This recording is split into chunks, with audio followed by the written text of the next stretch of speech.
Goedemorgen geliefde broeders en zusters. De dagtekst van vandaag is gehaald uit Spreuken 3 vers 27.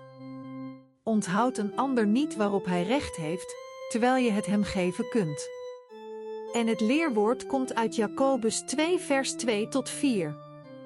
Stel, er kwam in uw vergadering een man binnen met een gouden ring aan zijn vinger en in prachtige kleding, en er kwam ook een arme binnen in schamele kleding, en gij zoudt opzien tegen de man met de prachtige kleding en zeggen, neem gij hier deze goede plaats, maar tot de arme zoudt gij zeggen, ga gij daar staan, of ga beneden bij mijn voetbank zitten, zoudt gij dan geen onderscheid maken onder elkander en optreden als rechters, die zich door verkeerde overwegingen laten leiden?